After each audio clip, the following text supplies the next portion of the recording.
में राष्ट्रपति बशर अल असद की सत्ता का अंत हो गया है। सीरिया की राजधानी दमिश्क सहित कई प्रमुख शहरों पर विद्रोहियों ने कब्जा कर लिया है। विद्रोहियों के कब्जे के बीच बशर अल असद ने देश छोड़ दिया है।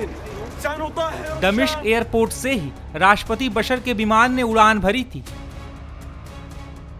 वहीं सीरिया में विद्रोहियों के कब्जे के बाद भारत एक्शन में आ गया है। बता दें कि भारत और सीरिया के रिश्ते काफी ऐतिहासिक रहे हैं। इस वक्त भी दोनों देश कई प्रोजेक्ट्स पर एक साथ काम कर रहे हैं। आजादी के बाद से ही पंडित नेहरू और वर्तमान में मोदी सरकार के दौरान भी भारत और सीरिया के रिश्ते काफी बेहतर माने जाते हैं। बता दें कि साल 2022 में सीरिया के विदेश मंत्री ने भारत का दौरा किया था। उस दौरान भारतीय विदेश मंत्रालय ने बयान जारी कर सीरिया में एक पावर प्लांट और एक स्टील प्लांट बनाने के लिए आर्थिक मदद का ऐलान भी किया था। दरअसल सीरिया में जो भी हो रहा है उसके पीछे मोहम्मद अल जुलानी का हाथ है। जुलानी विद्रोही गुट हयात तहरीर अल शाम का लीडर है। बता दें कि जुलानी का जन्म सऊदी के रियाद शहर में हुआ था। जुलानी के पिता सऊदी में पेट्रोलियम इंजीनियर के पद पर काम करते थे। साल 1990 के आसपास जुलानी का परिवार सीरिया के दमिश्क में आकर बस गया था। 2003 में अबू मोहम्मद अल जुलानी इराक चला गया और उसने अलकायदा ज्वाइन कर लिया था। जुलानी को बगदादी का भी काफी करीबी माना जाता था। वो बगदादी के ट्रेनिंग कैंप में भी रह चुका है। अमेरिका ने जुलानी के सिर पर करोड़ों का इनाम भी घोषित किया था। हालांकि अब सीरिया में विद्रोहियों के कब्जे के बाद ये सवाल उठ रहे हैं कि आने वाले दिनों में भारत पर इसका क्या असर पड़ने वाला है। इंडियन सरकार में तो हर देश में, हर दुनिया में, हर सरकारी के साथ में तो दोस्ती बन रहा है। मतलब ये तरीका है पॉलिटिकल इंटरनेशनल रिलेशन।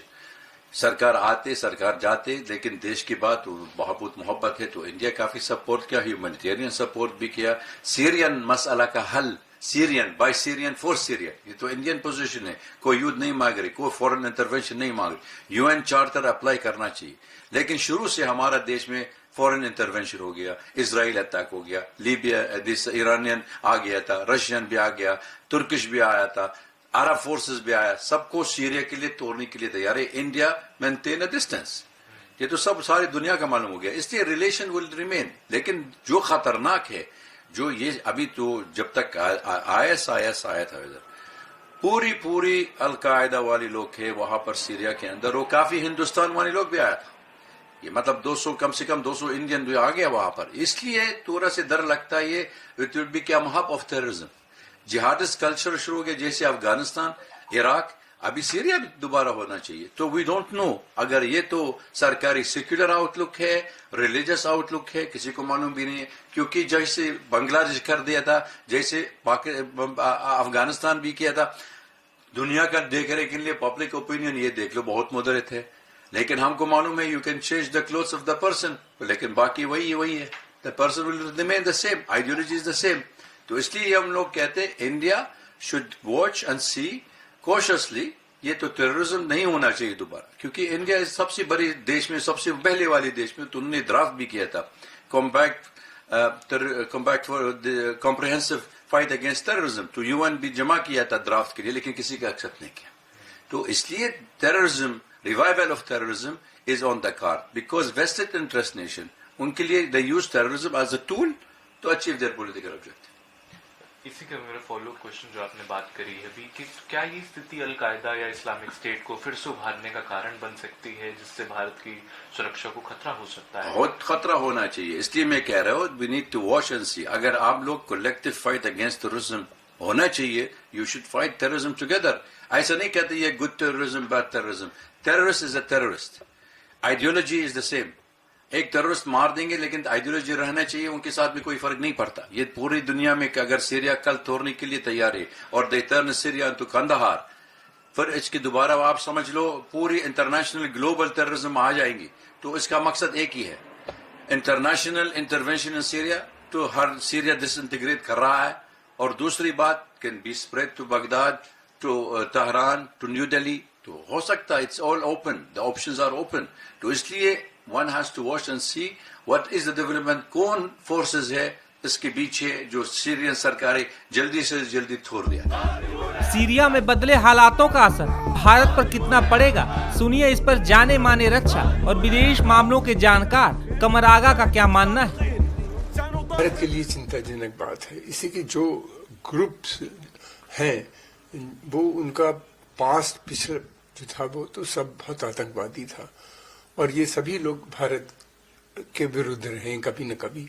इनके लिंक पाकिस्तान से रहे हैं शुरू के।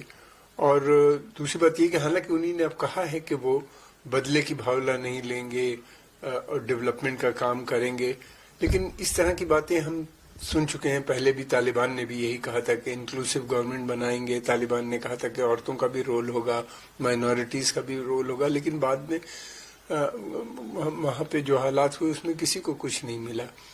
और पश्तून डोमिनेटेड जो तालिबान थे उन्हें लगता है ऐसा कि कहीं ये तो ऐसा नहीं करेंगे, ये भी कर सकते हैं ऐसे। लेकिन दूसरी तरफ ये भी है, ये कई भागों में बटे में है, इसमें 4 बड़े ग्रुप हैं और छोटे छोटे बहुत से ग्रुप्स हैं।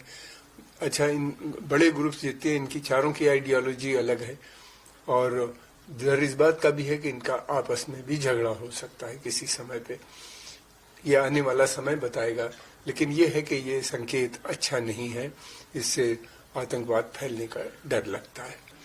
देखिए, अगर ये आतंकवादी ग्रुप इराक में आते हैं तो मैं समझता हूँ कि कोई खतरा बन सकता है और वहाँ पे तेल की सप्लाई है, वहाँ पे एक दोबारा से अराजकता फैलती है तो वो एक खतरे का विषय बन सकता है। और अगर ये सीरिया के अंदर सीमित रहते हैं और वहीं पे इनके आपस में झगड़े होते हैं या एक स्टेबल गवर्नमेंट बनाते हैं तो इमीडिएट इतना खतरा नहीं होगा भारत को। हाँ, इससे पहले की जो हुकूमत थी वो सेकुलरिज्म पे विश्वास था उसका, हालांकि थे वो भी काफी डिक्टेटोरियल रिजीम थी, तानाशाह की तरह काम करते थे। अब देखना ये है, लगता है ऐसा है कि एक तानाशाह को दूसरा तानाशाह तो कहीं रिप्लेस नहीं कर रहा, इस बात का खतरा जरूर नजर आता है। सीरिया में हुए इस बड़े बदलाव पर भारत ही नहीं बल्कि पूरी दुनिया के मुल्क निगाह बनाए हुए हैं।